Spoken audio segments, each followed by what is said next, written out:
Assalamualaikum warahmatullahi wabarakatuh. Halo Miss Emi dan teman-teman semuanya. Kami akan mempresentasikan mengenai perusahaan kami. Next.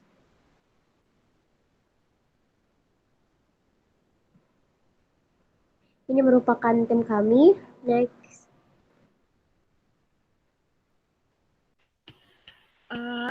Lalu ada pengembangan brand personality. Jadi dalam hal ini Eker itu berpendapat bahwa brand personality itu menyebabkan impresi customer dengan kuat terhadap produk. Maka dengan ini perusahaan kami mengambil sebuah nama brand produk yang mana kami percaya dengan nama brand ini, maka customer akan tertarik untuk melihat produk yang kami tawarkan.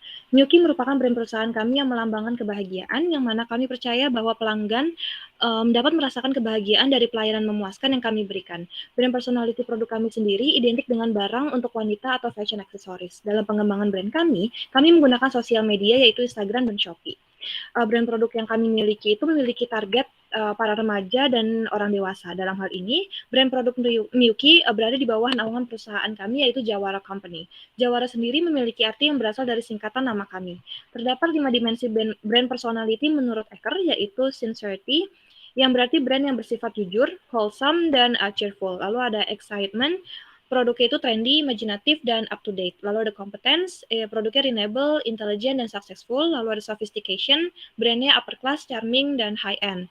Lalu regardless, produk yang tahan banting. Dan di antara kelima dimensi di atas, yang paling cocok ke dalam brand Miyuki adalah sincerity karena pelayanan jujur. Jujur di sini ialah barang yang kami stok sesuai dengan gambar barang yang tercantum di dalam sosial media Instagram Miyuki. Next.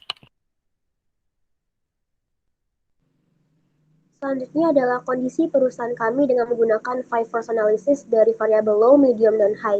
Yang pertama itu adalah dilihat dari threat of new entrants. Ancaman dari perusahaan yang baru akan masuk pertama kali memasarkan suatu sektor tertentu. Komponennya terdiri dari barriers to entry, dalam hal ini perusahaan Jawara, company hambatannya tinggi banyaknya persaingan di bidang aksesoris. Selanjutnya economic upscale. Produk yang ditawarkan lumayan beragam sehingga economic upscale-nya bersifat medium sehingga threat-nya tidak terlalu besar. Selanjutnya brand loyalty. Brand loyalty kami termasuk low karena dalam hal ini trade off new entrance-nya akan tinggi karena brand loyalty kami termasuk low. Selanjutnya capital requirements. Jawara Company memiliki modal atau capital requirements yang masih rendah atau low. Selanjutnya cumulative experience. Cumulative experience company kami termasuk medium dikarenakan kami tidak memproduksi sendiri barang atau produknya. Selanjutnya adalah government policies. Dalam hal ini karena perusahaan kami menjual melalui platform Shopee dan promosi lewat Instagram yang telah sesuai dengan mekanisme persyaratannya.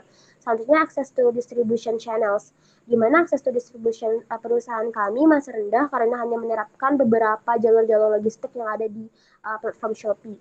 Dan terakhir adalah switching cost, di mana company kami termasuk ke dalam perusahaan yang masih baru di sektor fashion aksesoris sehingga dengan sistem dropshipper sehingga akan ada kecenderungan pembeli untuk berpindah dari perusahaan kami. Next. Baik, selanjutnya yang B ada bargaining powers of buyers, yaitu apakah kekuatan pembeli itu high atau low. Apabila pembeli memiliki option yang banyak, maka pembeli tersebut memiliki kekuatan untuk memilih dan bargaining power of buyer itu tinggi. Adapun komponennya yang pertama ada number of customers. Dalam perusahaan kami number of customersnya medium karena dibuktikan dengan profit yang kami dapatkan sudah 100%. Yang kedua ada size of each customer order, yaitu size of customer kami termasuk medium sehingga power of buyer dari pembeli lumayan tinggi. Selanjutnya ada difference between competitors, yaitu produk kami itu medium. Selanjutnya ada price sensitivity, yaitu perusahaan kami termasuk pada price sensitivity sehingga mengancam bisnis kami. Ketika kami menaikkan harga sedikit, maka kecenderungan pembeli untuk membeli akan rendah. Selanjutnya ada buyers ability to substitute, yaitu dalam perusahaan kami powers of buyers-nya tinggi dan ability to substitute-nya cenderung semakin tinggi. Selanjutnya ada buyers information availability, yaitu dalam bisnis company kami, customer mengetahui informasi mengenai harga produk kami sehingga power buyers-nya tinggi.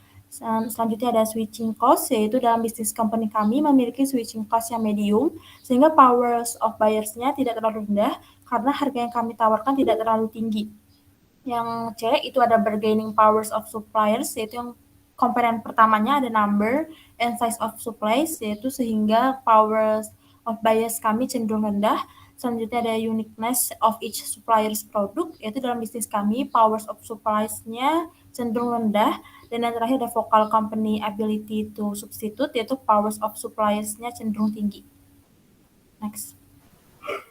Selanjutnya yaitu threats of substitute product, yaitu semakin mudah produk itu diganti, maka semakin tinggi threats of product dari barang pengganti tersebut. Komponennya yang pertama, number of substitute product available, yaitu threats of substitute product termasuk medium. Yang kedua, buyer propensity to substitute, yaitu dalam bisnis kami kecenderungan pembeli untuk mengganti produknya termasuk medium. Yang ketiga, relative price performance of substitute, yaitu semakin rendah harganya dan kualitasnya cukup bagus, maka threats of substitute-nya menjadi lebih tinggi. Yang keempat, perceived level of product of differentiation, yaitu perceived level of product of differentiation dari kami termasuk low, karena perbedaan produk kami dengan produk lainnya tidak berbeda jauh atau relatif sama. Dan yang terakhir, switching cost, yaitu threats of substitute produknya cenderung lebih tinggi. Next. Selanjutnya, competitive rivalry within the industry. Jadi ini adalah analisis terkait dengan kompetitor yang menjual produk sejenis. Yang pertama itu adalah kita dapat menyebutkan bahwasannya rivalitas perusahaan kami ini tinggi karena number of competitor dan juga diversity of competitors kami tinggi. Lalu kami terletak di industri concentration yaitu Jakarta, dan industri growth kami masih tergolong menengah. Quality difference kami dan juga brand loyalty kami belum kami miliki karena kami masih mensuplai barang. Lalu terkait dengan barriers to access dan juga switching cost, itu masih tergolong tinggi karena perusahaan kami tergolong dengan modal perusahaan dengan modal rendah. Dengan demikian, berdasarkan Five Force Analysis, maka dapat dikatakan bahwasannya perusahaan kami ini masih tergolong medium atau menengah. Sejak berdirinya perusahaan kami pada bulan September, profit kami sekarang sudah 100%. Dan juga masih banyak tantangan yang masih harus kami miliki, mengingat kami adalah perusahaan yang relatif baru, dan kami masih harus survive terkait dengan perusahaan kami. Next. Selanjutnya, masuk ke dalam laporan keuangan. Yang pertama ada budget. Kami memiliki budget sebesar 120.000 dari masing-masing anggota yang memberikan uang modal sebesar Rp20.000 per orang. Selanjutnya ada production cost, yaitu dengan modal yang ada kami belikan produksi sebesar Rp105.912, sedangkan bahan produksi kedua dan selanjutnya dibeli ketika kami sudah memiliki profit dengan total pengeluaran produksi yaitu Rp148.912. Next. Dalam rincian sales, ini menunjukkan barang kami yang sudah terjual dan juga range harga yang kami jual. Dengan total barang yang sudah kami jual adalah 60 barang yang sudah terjual. Selanjutnya ada profit yang menunjukkan profit dari setiap barang kami. Dapat dilihat dari profit bahwa terdapat barang yang sama tapi memiliki profit yang berbeda. Hal ini dikarenakan promo yang memiliki diskon yang berbeda tiap minggunya. Dari sini kita sudah melihat tantangan yang ada, yaitu barang yang sama tapi harga yang berbeda. Dan yang dijelaskan sebelumnya, dalam keuangan kami, pendapatan yang kami dapatkan dapat berubah sewaktu-waktu tergantung dengan harga dari seller kami. Next. Setelah diperhitungkan, profit yang kami dapat bernilai Rp992.939. Apabila dikurangi oleh biaya pengeluaran membeli barang dan biaya production cost, maka totalnya adalah Rp148.278 dari Rp120.000. Maka dari itu benefit bersih yang kami dapat adalah 123%. Next.